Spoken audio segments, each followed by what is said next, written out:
All right. All right. It says we're live. Hello, everyone. Morgan here, and I am joined with Prepping with Sarge. And I'm so happy to finally have you on the show.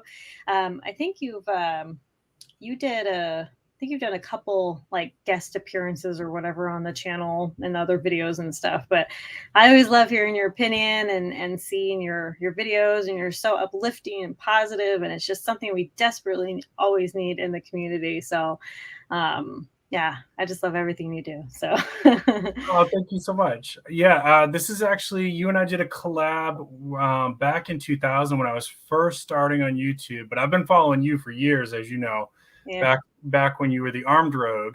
Mm-hmm. And I think I was also on your podcast. We were talking about foraging on Yeah, that one. Yeah. that's right. Yeah, you are foraging a lot. I love it. Thank you. You're always outside. Yeah, that's my mental health. I have to do it. Yeah, we'll probably talk about that a little bit today, but finding what works for you, because that like I have to get out and hike to do my reset, or Yeah. nobody's gonna be happy. Like, yeah, I'm positive, but there's another side to me that can be not so positive. Nobody wants to see cranky Sarge. Right. I feel yeah. I think we all have those sides. None of us are perfect. You may show really positive. Kind of like, oh, your life is perfect on social media, but we all have those down moments and things like that. But it's how we kind of crawl out of it is kind of the the important part. Definitely. So what so today's live stream is all about mental health, and this is a subject that is not like super sexy. So like people just like always ignore it. It always gets like, whenever I talk about mental health on the channel or anything like that, it's always like the least viewed videos that I ever have, because people just don't think it's a really important part, of not just preparedness, but your overall life. Like I have to deal with my mental health every day just because of my kids, because they just drive me crazy sometimes. And that's fine to admit. I think there's such a stigma with our mental wellness that we just don't talk about it. And because we're not talking about it, we just don't think it's a big deal. So what do you think is going on with our mental health here in this country? So The yeah, world. so first of all, I mean, I think you're right. I think there's a little bit of resistance, because there's the part of the prepper culture is like, we want to be independent, we want to Mm-hmm. be super strong, and we are. I mean, we're as a general rule, preppers are going to be mentally strong and prepared for things better than a lot of people. Yeah. But I work with so for those of you, so some of your audience knows me, some of them don't. So I'm a licensed therapist. I've been working in the field of mental health for over 25 years. Currently, I've worked with all different populations and age groups over the span of my career, but currently I'm working with a lot of first responders and former military. And let me tell you, I don't care how strong people think they are, there are situations in life that will really test your mental health. And I see this every day, that people who came into this with thinking like, oh, I can tough out anything. Mm-hmm. But there's some situations that are gonna put even the toughest person into bad positions. And so that's where your mental health management comes in. Sometimes it's something that you can learn. We'll talk about some, hacking the brain and things like that people can do without having to go to a therapist. But if it gets real serious, you're probably going to have to go to a therapist. There's things that I can't do in a video. Yeah. That's gonna, that I could if you're a patient of mine that I saw in my office, and we can do a lot more with that. So trauma, number one, like any emergency, like prepping is about being prepared for emergencies. Like that can be a recession, that can be a tornado, that can be a hurricane, or that can be something much bigger. And that can cause just that, like, let's just say tornadoes, right? Mm-hmm. Where you're living now, you could get tornadoes easily, right? Mm-hmm. Are you on coastal part? Well, so Texas never used to have tornadoes, but we do now. And but yeah, like you know, I think we're more for like flooding and blackout situations and stuff like that. But there's definitely tornadoes and stuff like that. Yeah. So, I mean, that stuff's going to activate everybody's anxiety at minimum. Your anxiety is going to be amped up. If you live through something worse, you're probably going to come out with a little bit of a trauma. Doesn't mean you're going to have post-traumatic stress disorder, but you're going to have trauma. And most people, in my experience, most people are going to have some trauma in their life. Yeah. Maybe it's just a car accident, or maybe even like grief, losing a loved one can be traumatic. Yeah. But everybody's going to have that at some point in your life. So a little bit of knowledge and self-care and how to deal with these things is, in my opinion, is something that needs to be squeezed into the preparedness community. And also there's no quick fixes, like you were just talking about grief and this trauma and stuff like that. And I think with our society of how, everything is just a snap at our finger, everybody wants that really super quick fix of, well, I'm just going to do meditation like once or twice and I'll be fine. Or I'm just going to see a therapist like once and I'll be cool. But like, as you know, it's just not a quick fix like that. No. It's a constant effort. Constant effort. And some of it's harder. Like I'll talk about one of the skills right now. Cognitive thought stopping is one that for people with anxiety, that's like a must learn skill.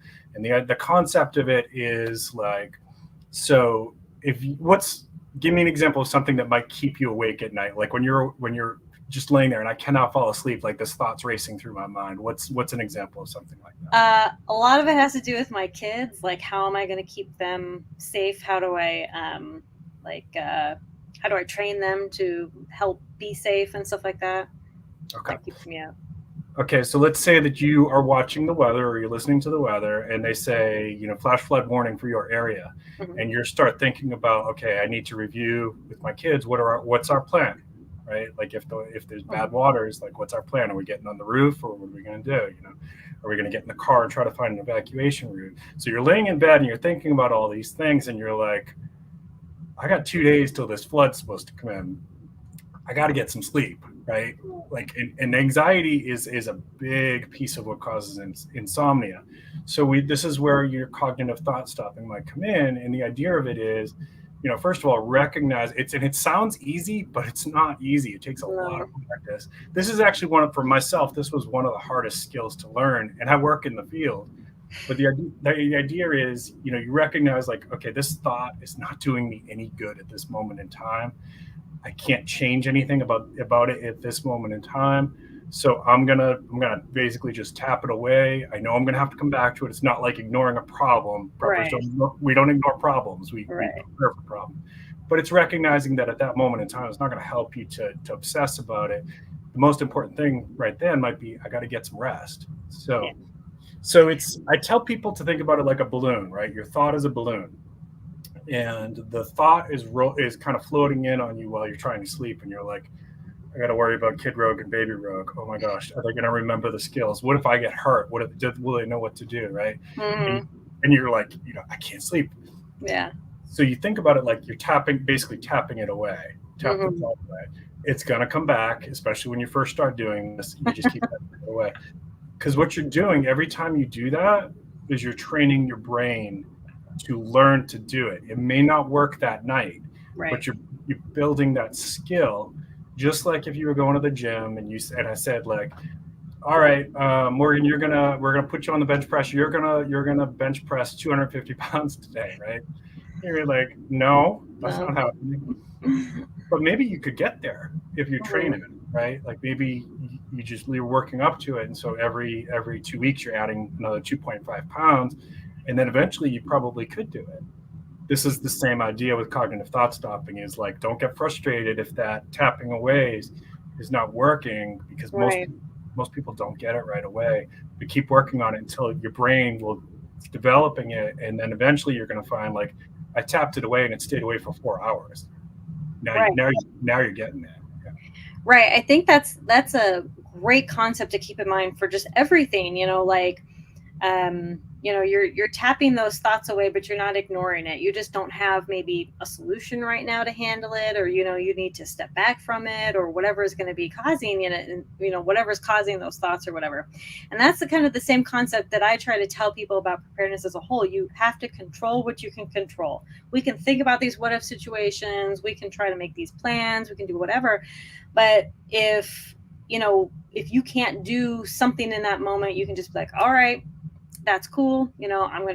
I'll deal with that later. That's a good thought that I had, or bad thought, or whatever, but I can deal with that later. And I'm going to keep controlling what I can control instead of just, keep dwelling on that thing. And people love to be miserable, I think. And I don't know if it's so much people love to be miserable, but it's more like, misery. It's hard to get unstuck. Yeah, it is. It's hard to get unstuck. And, once you start feeling that, those thoughts, like, I'm just going to keep going with this, so you can't control thoughts popping into your head, but you can't control what you do with it. Yeah, exactly. So what you're talking about, I really learned through meditation. Like, with one of the ways that you meditate is you're not trying to just ignore everything that's going on, but if a thought pops in, you acknowledge the thought, and then you kind of like swoosh it away. You're like, okay, I acknowledge you, go away now. I acknowledge you, go away. I acknowledge you, go away, kind of thing. And so you are trying to get to that kind of peaceful, acceptance that thoughts will always be there, but you are in control, right. Period. Yep. So, and some of it is literally like a physical retraining of the brain. Like, so yeah. This is hard to get into in one stream, but like, yeah. If you spent 10 years with like perseverating anxious thoughts that I call it spinning, basically, like you're spinning in your head and like, what am I going to do about the mortgage? I don't have enough money this month, right? And you just can't get out of it. You're spinning and spinning and spinning. Well, there's physical changes that go on in the brain from, when you do that for years and years and years. So naturally, it's going to take a little bit of time to unlearn how to do that. Absolutely. I've had some people in therapy that like I teach them cognitive thought stopping, and usually that's one of the hardest skills to get, but it's also the one that's going to give them the most benefit. And I say, don't get frustrated if you don't get it right away. Right. Sometimes people come back the next week and they're like, my anxiety's gone. And they're like, they got lucky and their brain just clicked it, Wow. That doesn't happen all the time though. Right. Okay, a few more comments here. I found that acceptance helps my anxiety a lot. It's still there, but you aren't trying to fight it. You just accept it and float through it. Yeah. Yep. Yeah. I mean, that's kind of what we're talking about here. It's accepting, like you were talking about with I can't pay my mortgage. Okay, I'm accepting this. Now, what can I do about it? Or now, let's move forward and see what can be done, that kind of thing. So I'm accepting I'm in a really hard time right now, and how can we move forward? Yeah, and sometimes we call it radical acceptance. It's part of DBT skills, which is another modality. Right. Yeah. Or in the faith community, you might think about that in terms of the serenity prayer, if people know what that is. Long-term fixes are probably better. We'll see what they say about it, though. Okay, so I think he said up here, probably best to not look at it for a quick fix. Yeah, I mean, like we've been saying, quick fixes just really... I'm not sure that a quick fix is possible for a lot of people, or even like if you do find a really good solution, like you're just like, man, that was so good, like you still have to keep doing it to make it that consistent positive habit that you're always just now that you're automatically thinking of it. It worked for you in that one instance, but unless you keep doing it over and over and over again, you're not building those pathways for your brain to recall that action or whatever you did in that moment. So and I love how you said that, building those pathways, because that's literally it. Like teaching a new skill, you're building a neural connections, and sometimes that takes a little bit of work. Sometimes some people get it easy, Yeah. Like I can't throw a football. I've never been able to throw a football. Some people are born able to throw a football. Right. You probably could with a little bit of practice, right? No. I don't know. I did a lot of practice and I never got it. I shouldn't think like that, but yeah, you're right. I think that you could maybe throw it, but will you ever play it professionally? I don't know, but maybe you could train up to the point of being able to, throw it. That's it. And positive, negative thinking is a big factor with mental health too. I know one big thing I see with a lot of people is the negative thinking about ourselves, right? Like most people have something that they don't like about themselves. Mm-hmm. And a lot of people don't realize how often you're doing that internal dialogue of like, I'm fat, I'm ugly, I'm stupid, nobody likes me, I'm a mean person, horrible mother, guilt tripping, all that, and that stuff's really bad for us. Like you gotta catch that and be like, that's nonsense. I gotta kick it out, Yeah, for sure. Okay, here's this. I never say can't. You just haven't yet, right? And then I think she said, want bacon. Freeze-dried bacon. I don't know if I've ever seen freeze-dried bacon. There's canned bacon. I know that. Canned bacon. I would love to see freeze-dried bacon. I bet that'd be good. A little too fatty, I think, though, even for freeze-drying. Do you have a freeze dryer? No. No, I don't. No. That would help my mental health a lot to have a freeze dryer. Yeah. They're fun. They're super expensive, but they're fun. Yeah. Okay. What else? Let's see. So let's talk about trauma for a minute. So that's the other one that I really. So if I was to say, okay, preppers, you want to learn some mental health first aid, not just for yourself, but for your group, right? For your family, for your group, because if something happens, let's say a small something like storm or big something like SHTF, right? Yeah. You're gonna have people who are gonna need help. And the more you know some of this stuff to do a little mental health first aid, the more you can bring them back online, so that they can be, their best functioning. Right. So anxiety and trauma are the two that I think preppers should be aware of, and like, what can I do about it? So trauma is, there's little T and big T. That's kind of how we nickname it in the field. So little T might be like a car accident. Big T might be like a child died in your arms or something like that. That's gonna be pretty tough for most people to deal with. They're gonna have some residual stuff coming out of that. So, best thing. Go ahead. I'm sorry. Go ahead. No, I was going to say, this is actually something that I deal with almost on a daily basis with my kids of having to deal, like, even if it's, if it's bonking their head or, these are traumatic events, especially, for them as a kid and for me as a parent, because I'm like, oh boy, we got to go to the hospital, what's happening? And so these are events in which we have to, act immediately, and then I can be anxious later or scared later or whatever. But like my daughter fell off the bed. She was on a bunk bed, and she didn't have a railing at the time. We just hadn't put it in yet. And so she just plunk right off the bed one day. And I heard it and I was like, what the frick was that? And I get up and I look and she's just on the floor and she's starting to get up and she's starting to then cry. And I was like, oh my God, what's happening? Are you okay? So but internally I was doing that, but on the outside I was like, are you okay? What's going on? Let's go sit down. Let's check it out. And I'm just like, are you okay? How many fingers am I holding up? Let's do this and this. And then like we were doing all these things to her, but it's reacting in that moment of trying to be as calm as possible and doing, the steps that need to be done in that situation. And later you can freak out. Like, what is it? It's not, I don't know if it's a specific term, but it's like it is. It's the adrenaline. It starts pumping so hard that you're just like doing it. And then all of a sudden you just crash later. What is that? What's the term? Do you know? Well, it's just adrenaline. Yeah. Adrenaline dump, so you're right on. Like whenever we're in a situation where we personally it doesn't even have to be real, perceived to be unsafe, or somebody around us is perceived to be unsafe, pretty good chance that amygdala, and I just talked about this on a video that I just released, the amygdala is probably going to kick on. That's like, in your brainstem. Let me see. It's reversed. There we go. It's like, so your brainstem's back here. Okay. So it's helpful to think of like the brain in the higher brain and then the brain stem. So the higher brain, this is simplifying it, but mathematics, music, language, architecture, like all the cool things that make humans different, and then brain stem's kind of like your animal brain, where heartbeat, breathing, blood pressure, body temperature, all the like automatic stuff. But that also has a set, the stuff in there, like the amygdala has a purpose, which is survival.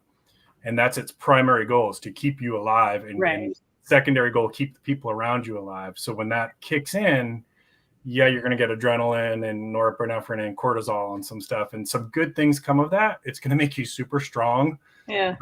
It's going to be, you're going to get like very resilient to pain. Like people have been shot and not till later on.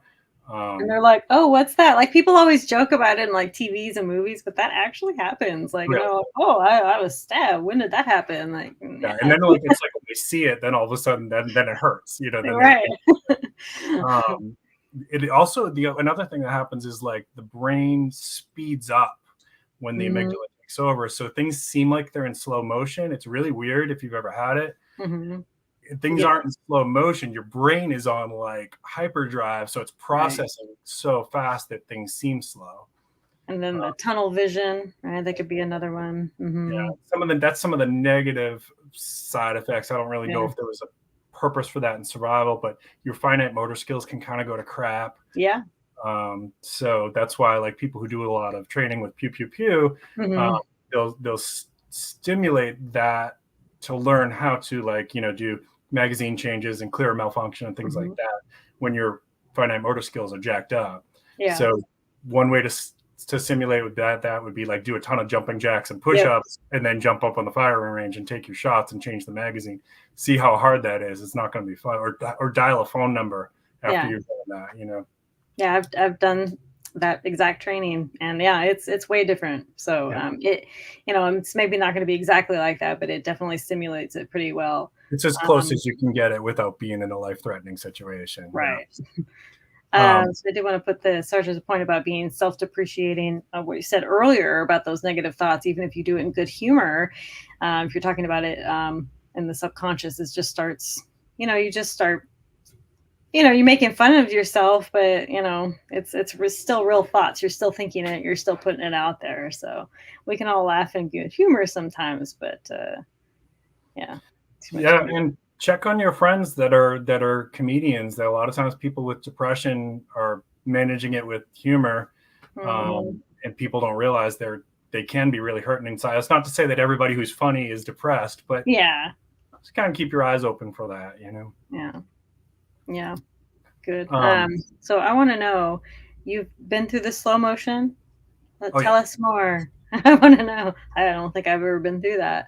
Yeah, it's happened a couple times. A couple times I can remember was like car accidents. I remember I was in a pretty bad car accident when I was a teenager, and our car like spun like down the road, and I remember like it was probably only like a second and a half, but it felt like 30 seconds, and I remember thinking, oh, I'm gonna die, this really sucks. Like that and it was just like a really clear thought, and I'm like, as the road's spinning, and I'm like, I know we're gonna get hit by another car. And now that you mentioned car accident, that actually did happen to me in a car accident. It was so long ago, but I remember thinking, wow, I remember continually playing that slow motion in my mind. I was like, wow, that was really weird. And like at the time I knew nothing about any of this stuff. So at the time I was just like, wow, our brain is so crazy. Anyway, go ahead. Yeah, it's and a lot of the first responders that I work with and stuff like that, they'll say like if they're responding to an active shooter and things like that, which unfortunately happens a lot more than people think. They're calling for their backup. Backup probably takes 3 minutes to come. Right. In most situations in like a city, and rural areas is going to be longer. Yeah. But they'll say it felt like 3 hours. Those 3 minutes. Right. Exactly. Let's see. She's just saying, yep, check up on other people. I think this is a really missing factor of mental health. And I think that you touched on it just a second ago, but check up on other people to see how they're doing. And I think that this was a really huge missing factor in COVID. And I think it's caused a lot of really, really big problems, and exacerbated a lot of mental health issues. Um, yeah, and it's just kind of, I think it's, I don't know if COVID actually helped any of the, like, allowing people to, accept that they're, they have issues and things like this. Like, there are people, I think there may be more people acknowledging it and talking about it, but like, even so, there's such a stigma behind it. Like, oh, you have problems, you must be, you know, crazy or something. Like, where did you think this stigma came from, that we can't even talk, like, about how we're feeling, or like, I mean, anything. Well, the history in my field, unfortunately, is not a good history. Really, even the people who worked in my field up till like really like the late 60s, 1960s, it was not good. Like, if you got a serious mental illness, there was a pretty good chance you were going to get locked away. Right. And if you got locked away, it was a pretty good chance you were going to be mistreated, down to downright torture, So Right. the history in my field's not good. It's gotten better, but if you think about that, like in terms of like other sciences and things like that, we're still young. My field is still young, so there's Mhm. probably a part of it was like, I remember hearing stories from people that I've worked with, that their families would say, if you don't behave, we're going to send you to such Oh, and such hospital, but sort of punitive, right? Punitive. right. And I think that's part of it. I think sometimes with certain populations, there's like, if I acknowledge that I'm having a hard time, it's weakness. Yeah. Um, all of that is getting better. Like I Mhm. said, I work with a lot of first responders who go back and they tell their friends in the first responder community, like, go get some help, man. You're going to feel a whole lot better. Yeah. Don't you want to sleep good? Don't you want to be able to come home and not be irritable? Or don't you want to be able to go out and watch a movie and not feel like you have to be watching the exits the whole time? And Yeah. so word of mouth, I think, is a big part of it. Mhm. And um, it's been It's normalized in yeah. some celebrities have normalized it, which I think helps a little bit too. Mhm. So the more people talk about it, and like I've been to therapy several times, I tell my patients that, because I figure, like, if I can't normalize it, that it was okay for me to go get help, Right. why would they feel like it's okay? Yeah. I think, what do you think about access? Do you think access to these services is just really difficult to come by, and or pay for, or anything like that? Like, it's just, that's an issue, or? Yes and yes. We definitely have a shortage right now, especially for children's clinicians. Mhm. Uh, you mentioned the pandemic there. We unfortunately, one of the things we've seen is that children's mental health issues are skyrocketing, and we don't have enough. We don't have enough clinicians in the children's world. Yeah. Um, there's the social piece, which is so important when you're under 18. Like, you're building friendships, you're figuring out where you are, figuring out who you are, you're developing your identity. Yeah. And for 2 years, we basically took that away. And then the other piece of this, which I think is unfortunate, is there's if you were to draw a graph of like the rise in teen depression and teen anxiety, it coincides with social media. Yeah. Oh my gosh. The rise of social media. So, I I mean, have some things to say about social media. um, I mean, I would encourage parents to try to limit that, and as long as they can. I know it gets to a point where like your kid's going to be the only kid that doesn't have access to it, and they're going Yeah. to be. So then you have to weigh that. But still, even if like you're going to give your 15-year-old access to Instagram, I'd be checking on what they're into. Kind of have communication with them, talking about, like, tell me about some of your friends on Instagram and stuff like that, Mhm. because you're just seeing so much bad stuff. But the girls are seeing like all these like models and stuff with the filters, and Yeah. and so like no wrinkles, eye makeup's perfect, Right. lips enhanced and like super skinny. And so then they're looking at that and they're looking in the mirror and they're looking at that and they're looking in the mirror and they're like, well, I'm fat and ugly, which probably not true. Yeah. This But is Social media is basically just an amplified version, especially for women, an amplified version of like magazines, Yeah. things that we saw like that, like we always used to look through the magazines and do that exact same thing, but now you see it at your literal fingertips all the time. Yeah. And not only that, but there's so much cyberbullying going on, and crude comments. I mean, anybody can say anything, and it can really, all of those little things, they add up to a lot of big negative impacts on how you view yourself, how you view the world, how you think you should be, or you're not doing this, or you are doing that and you shouldn't be, or that person's doing that, so I have to do that too. It's just like this huge it's this huge, great place for us all to connect and share stories and share our lives and things like that. But I think that there's a misbalance of things, of where we only share the perfect, and we only share the,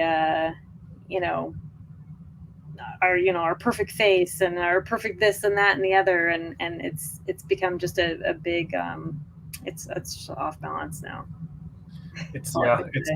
It's definitely connected. I mean, I think it would be, I'm glad that I grew up before all that stuff, and I didn't play with TikTok. I played outside with sticks, Right. Exactly. And I'm so grateful for that. Like I didn't realize, I don't think anybody realized, like, we had great childhoods if that was your childhood. I don't know how I would have handled like TikTok and Instagram when I was 14 years old. I know, right? Like I was starting to get into the internet and stuff when I was like, 18 or something, 17, 18, stuff like that. Not when I was even younger than that. But our kids these days, they are connected to the internet no matter what we do. And, like, my kids they're not on YouTube. They're not on, Instagram, any of these things. Like I have them in my videos and stuff like that. But even that, I've pulled back a little, just because I just feel, I don't know, I feel like she does watch a kid's like safe YouTube or whatever sometimes. And like one time she found a video that was on there of her, and I was like, oh man, like if I feel uncomfortable with her watching it, and so I don't know, I've kind of pulled back a little on some of that stuff, but like, and the pornography piece too, like I'm not going to be prudish here, but like, growing up, you might have had one of the kids in the neighborhood might have found a Playboy, but like now the stuff that they can get access to in seconds was so much more graphic than that, and at like 6-7 years old, Okay. I've unfortunately deep dived into this, and while I wish I never would have known this information, I also am glad I know about it, because I know how to better protect my children from this. But it's a horrific world for children, especially right now, and it always kind of has been. But I mean, the internet has just made it so much more accessible to children, and like, and it's hard to convey that to kids about why I don't want you on, certain things and stuff like that. And I, like Kid Rogue knows about TikTok just because I think she's like heard the words, and she knows it's like a video chat or whatever. She's like, I want to do TikTok videos, and I'm like, no, not at all. Never. No. You want to do that when you're 18 or whatever, you can do that. But I think that's very inappropriate. And I wish I could tell people, like, I don't want to be that person that just like butts in, and be like, you shouldn't have your kids on here, looking like that or whatever, because you're going to do what you're going to do. But like, I just kind of want parents to look more into this kind of stuff, and realize really what people are looking for. They're kind of looking for that really average, every day. Yeah. And I mean, there's a whole nother piece of that too, that about the, the dopamine. I am so sorry. My phone is like blowing up, and Oh, it's okay. Here, let me go over here. You're so popular.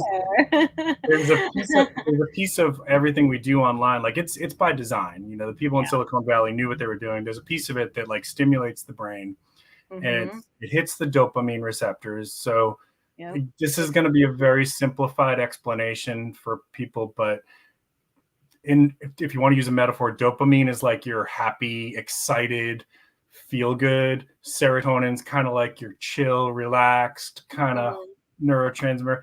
That's oversimplifying it, but it's pretty close. And internet, even the blue lights that comes off of your phone, like the blue spectrum light, the way that Facebook and Instagram is designed. So when you get a like if I post a picture and I get a like, whether or not I'm going to admit it, my brain's getting a little bit of dopamine hit. And guess what it says? Yeah. I want more. Give me more. That. Yeah. Good. Yeah. And it's subtle, but it's real. And so there's a whole nother piece to that where I worry about the generation that's grown up with this, that there's some speculation that, we're hitting them with so much like easy dopamine and no ability to regulate distress. Right. Then when they do get hit 18, 19 years old and they get an apartment and they're trying to pay their bills and stuff, and it's like overwhelming because all they've had their whole life was dopamine. Yeah, baby. It's a little bit worrisome. Yeah, it is. And, I've seen a little bit of that. Like there was a time when I let my kids the kids YouTube app or whatever, like it was all kids shows and things like that. But at certain points, they're just I'm like, hey, let's, it's time to get off. Like they have certain time limits on their iPads or whatever. And at one point, they were just like screaming and fighting over. And I was like, all right, well, maybe we can just take it away for a long time, and so now, once I really took things away, I don't ever want to deprive my kids or hide anything or anything like that, but I need them to understand their own self-regulation and moderation and things like that. And by doing what I did, by really taking it away for much longer terms, they actually are now moderating themselves. And it's just like us as kids, maybe we watched TV for a little bit or something, and then we went outside and played, like my brother would play video games for a little bit, 30 minutes, an hour, and then we were outside the rest of the day or whatever. And it's that self-regulation of, yeah, I'm done with this, I've had enough, and I'm gonna go on. I think some adults could learn to do that as well. I think we're all in that situation of addiction. Yeah, absolutely. And do you ever do like an experiment where you we're going to cut off electronics for 3 days? Have you ever tried that? So we usually do stuff like that when we're camping and stuff like that, and they're totally fine. What do you notice about yourself when you do that? I'm so much more calm, and I just, you're way more in the moment. I've actually instilled time limits for myself as well, not just my kids, but myself. I have to cut off at 7 or 8 o'clock or whatever. I'm normally not on my phone. I try not to be anyway. Sometimes I am, but and then during the day, I'm only going to get on in the morning, and then in the afternoon, and then in the evening, right before we go to bed or whatever, and stuff like that. I have to instill those times, because otherwise it's, I'm not in the moment. I'm too I'm always thinking about my phone, and it was just controlling my life, and it's awful. And I have to think about, that's the way that my kids are probably acting too, because they've had it their entire lives. And so it's really stressful. It's just, sometimes it's just way more stressful than it should be. Yeah. And if you, sometimes when I'm working with couples, what I'll tell them is, because, with my first responders, a lot of times they can't, they have to keep their phone nearby. They have to be available. Totally get it. So what I tell them is, okay, I get that. Can you at least put it across the table? And so you can see it if you're getting called from work, but you're not going to be touching it. And then while you're eating dinner with each other every day, just have everybody puts their phones over here. If you have to hear it, I get it. I understand that, but at least put it out of touch. And now you're going to be forced to make eye contact with your family, and you're going to be forced to connect with them, and you're going to be forced to listen. And it's going to bring you, in the end, it's going to bring you closer together, and you'll start looking for that time to do that too. Right. Right.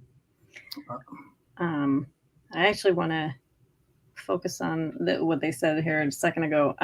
The instant gratification of the internet actually made people leery of it, I think, because it's 24/7 on. So people tune out, I think, or behave vastly different than in person. And he's talking about this.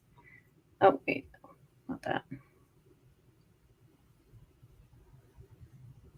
I've lost the thread.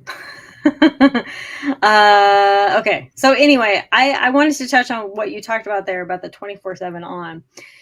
So when I was a kid, we had TV shows that were on at a certain time, and you watched that TV show at that time. When it was over, that's it. And there was like very few shows that I watched, and sometimes I even recorded them to watch later, that kind of thing. And so, like you didn't have all this access to everything ever. And if you wanted to watch a movie, you went to Blockbuster, or to the movie theater or whatever. Like you didn't have all of this instant, access to everything.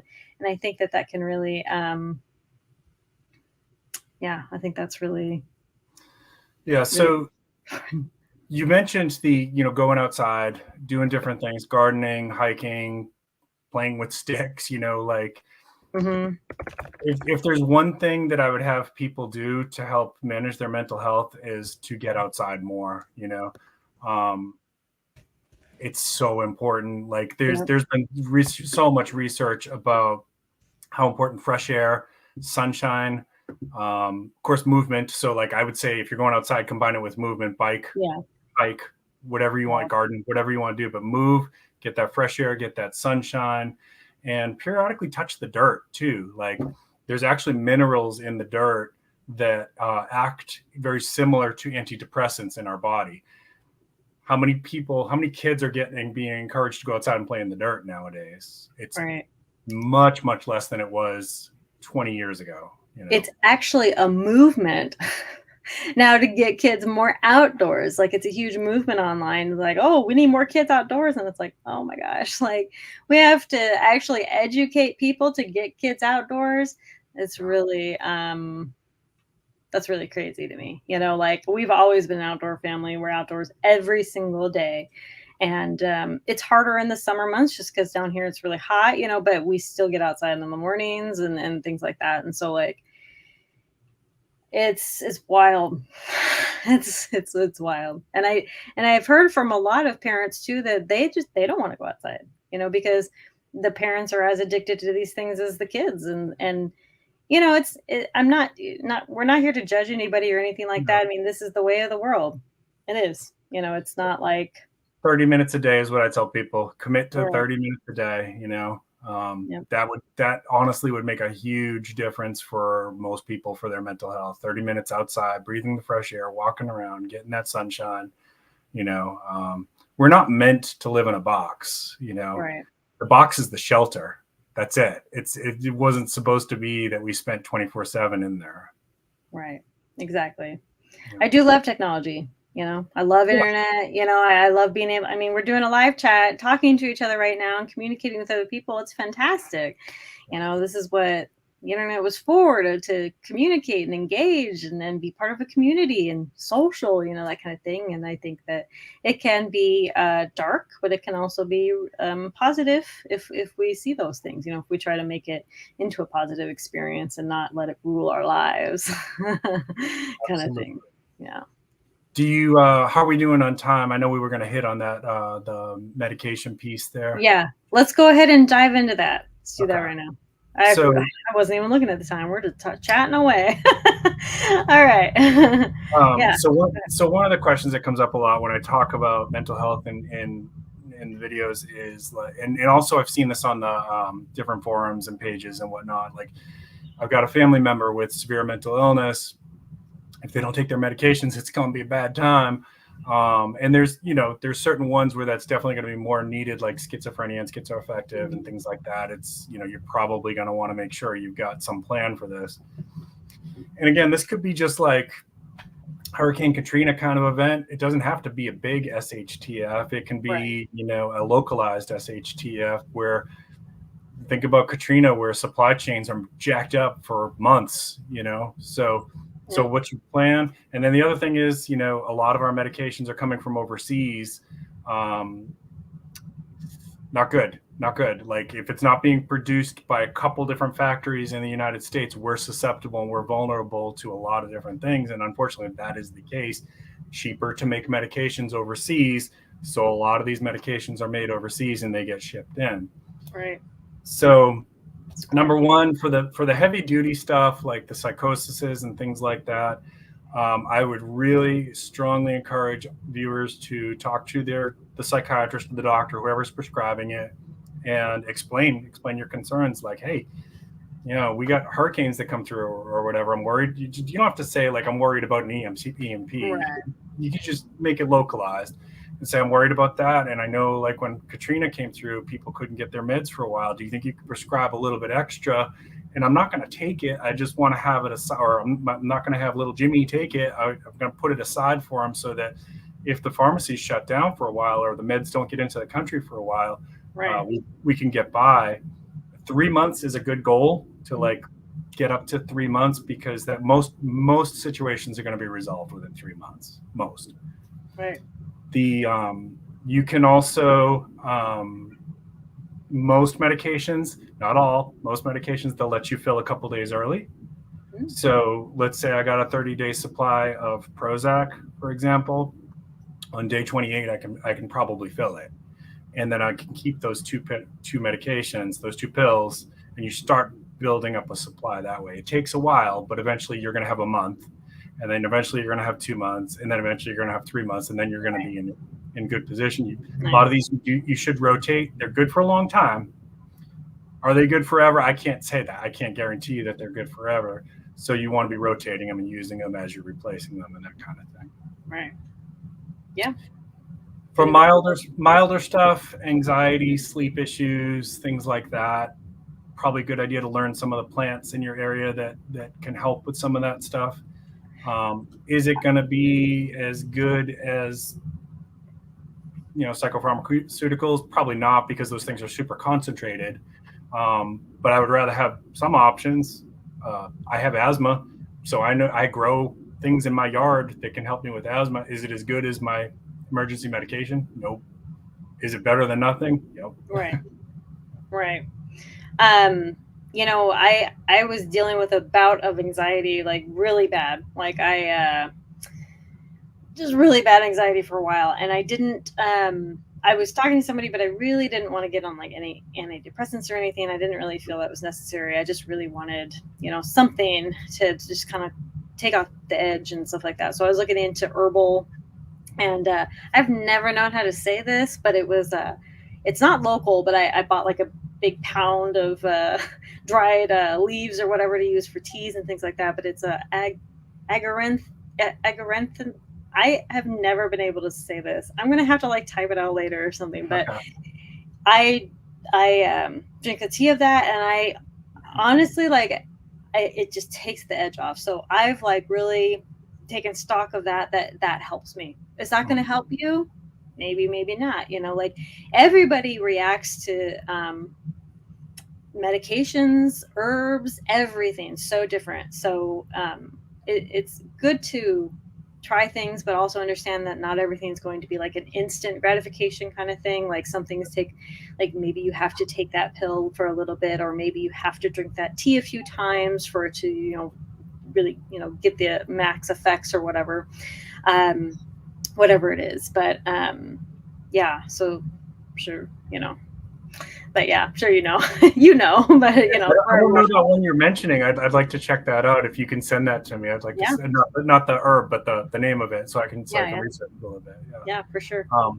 When I had in graduate school, I had some pretty bad anxiety myself, and I took valerian root, and that helped me quite a bit. Not that I'm saying that everybody in the audience should go do that. You're going to have to do your own research. Of course, you're going to have to do, I actually recommend people talk to your doctor. I know some preppers are like, nah, my plants are better than my doctor. I'm not telling you what to do. You can decide for yourself. My recommendation is that before you do any of these things, you talk to a doctor. Right. Exactly. Okay. So okay. I'm looking at the chat here for just a second. Y'all are very active as usual. Appreciate it. I do appreciate y'all coming. I think what we're really coming down to here with mental health is basically just try to be more aware of it. I think that's a really big stepping stone. I think a lot of people aren't even aware of what's going on. Like they might snap off, or they might, feel super sad, or they might, have little symptoms, but they're not really like connecting dots, or they're just not aware of it. Like they just think maybe they're sad, or they, well, they just annoyed me, so I'm popping off. Well, we all have our triggers. We all have, things that, you know, um, we don't like or whatever. And it's really up to us, to understand them and to acknowledge them. And I definitely know my triggers, and I know what causes them to be worse. Like if if I'm replying to a comment on my phone or something, and my kid's in my ear or something, that's two simultaneous things that are I can't pay attention to both. And that can be a trigger to a lot of people. You can't pay attention to both. So you're either going to flip out at the person you're talking to on the phone, or you're going to flip out to your kid or whatever, Mommy's on the phone. Right. Right. So something is happening. Yeah. And so as humans, we can really only really truly pay attention and focus on like one thing at a time. Like if I was on my phone and talking to you at the same time, I'm not going to hear basically anything that you're saying. So it's not really like, that's usually a trigger for most people. It's the trying to do multiple things at a time. You can get overwhelmed. Yeah, and that's triggering them, and that's making them blow up. So yeah. The preppers. I'm reading some of the questions Yeah. there. No, I don't agree with that. I don't know who that is, but I mean, are there people who take things to extremes? Probably in everything, But I think for the most part, preppers are just trying to think ahead, trying to stay ahead of the game. We didn't get into our histories here, but like my grandmother grew up in the Great Depression. My mom was a gardener. My dad was an 82nd Airborne. So like, right. There was no chance I was not going to grow up a prepper, Right. Thinking ahead. Yeah. It is paranoid personality disorder. Is that a disorder? And like, I feel like how would that even be diagnosed? I mean, I don't diagnose that one too much. Usually there's something else going on there. Trying to get to the root issue of something else, right? Yeah. Sometimes with paranoia, it's a substance abuse issue. Sometimes there's an element where people have picked on them a lot in their life, and so they develop this like hypersensitivity to it and stuff. Right. There are some personality issues that can come about from that. There's sometimes psychosis can cause, like schizophrenia sometimes can cause paranoia. I don't, in my 25 years in the field, I don't think I've ever diagnosed paranoid personality disorder. Not saying it doesn't exist. Right. It's not one that I've used a lot. Right. I actually kind of agree with this. It's to demonize. It's a way. The paranoid. What was it? Paranoid personality disorder is a way to demonize the preppers. And I have to imagine that this book definitely did mention preppers, because it actually did say that preppers have paranoid personality disorder. And I'm not sure why people are still demonizing preparedness. I think that people are so ingrained with the doomsday preppers, but even they were just prepping for whatever they believed in. And I'm not really sure that we should be demonizing them either. And so I know somebody that was on that show. I'm not going to name them because they don't want to be pulled back into it, to be honest. I invited him to come on my channel, and he thought about it for a minute, and then he's like, no, I'm out. I don't want to have anything to do with it anymore. I was ridiculed. I was mistreated. But what he did tell me in private was that that show was very, very heavily edited. So they may say, Morgan, what are you prepping for? And you might say, I'm prepping for all kinds of things. I'm prepping for a recession. I'm prepping for storms. I'm prepping for food shortages. I'm prepping for I don't know, tornadoes. I'm prepping for civil unrest, right? And they're like, okay, say that you're prepping for civil unrest. Well, that I'm not doing just that. I'm prepping for all kinds of things. Like, say that you're prepping for civil unrest. I'm not prepping for silver unrest. Cut, and then they just take say that. it. Yeah, right. And then they edit it. I gotcha. Yeah, I mean, there was Mhm. from what he said, there was a lot of that to make them look in a really like goofy, paranoid, negative way. Now, I can't speak for everybody because I only talked to one person, but Right. that was his experience with it. I did talk to somebody who was on the show. I did a podcast with them, and I'm again like you. I'm not going to name names or anything, but you can go find the podcast if you want, if you really want to. But they said that the exact same thing. They picked him for one very specific thing that he did, and that's it. They weren't interested in anything else. They weren't interested in like the actual.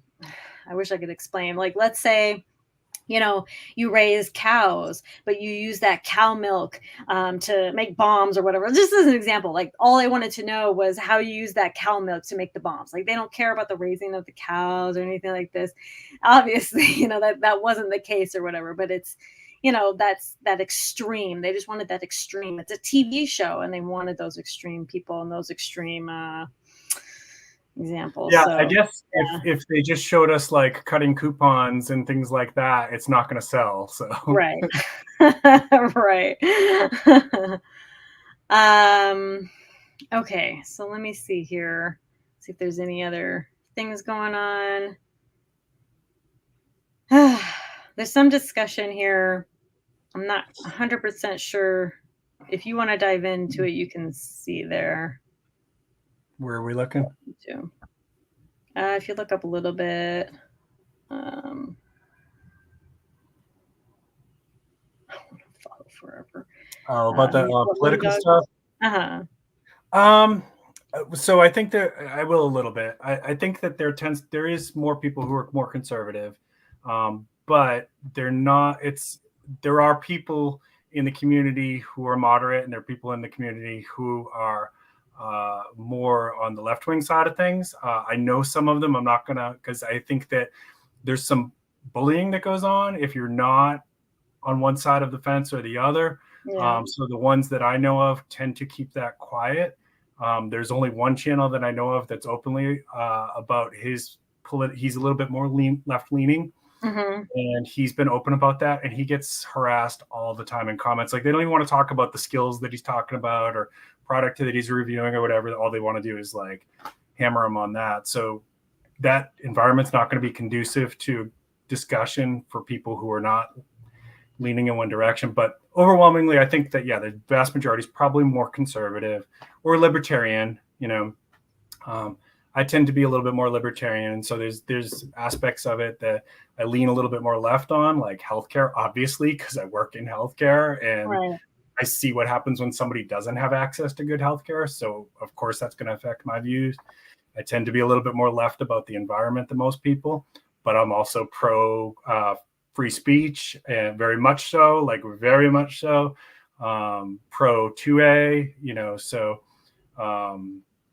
I'm probably more libertarian than anything else, but people don't want to hear that, Yeah, I know. You gotta pick a side, I guess. I don't pick a Yeah. side. I'm very open about that. I think that both sides are ridiculous. I think that if you don't have a swaying thought one way or the other, I'm not sure.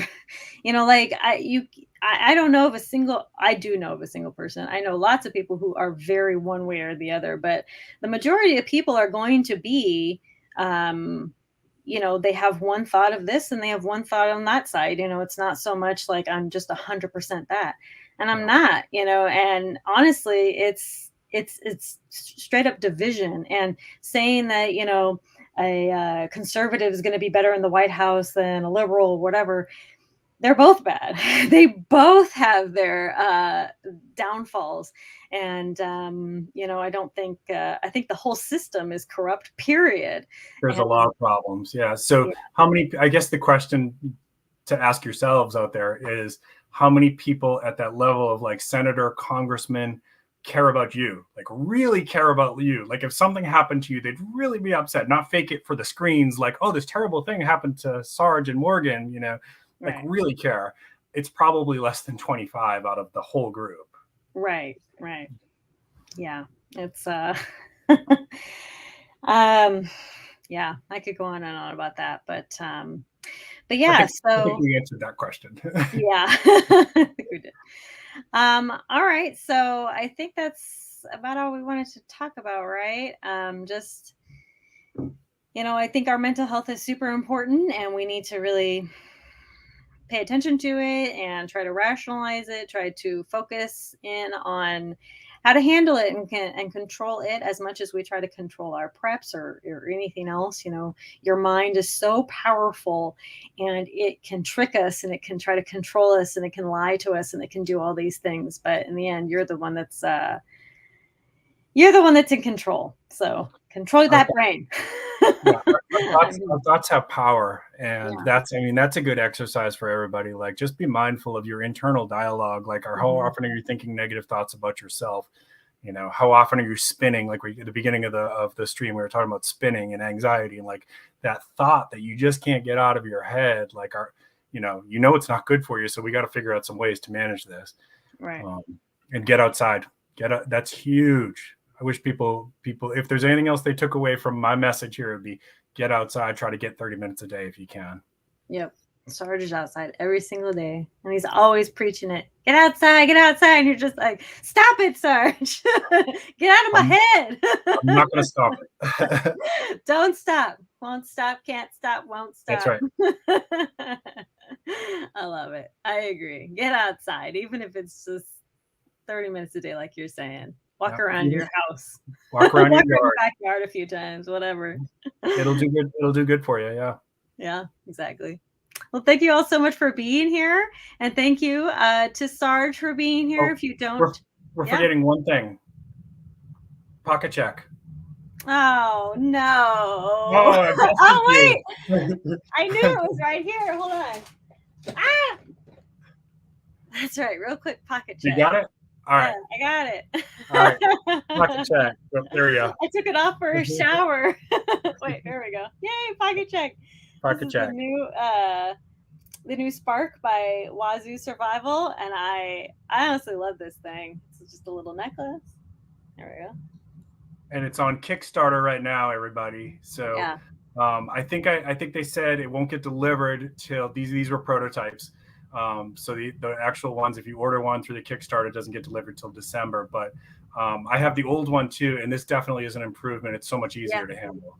Yeah, it is. I love that this one's bigger. Like, I saw somebody do a comparison on Instagram. This one was the old one, like you and I have.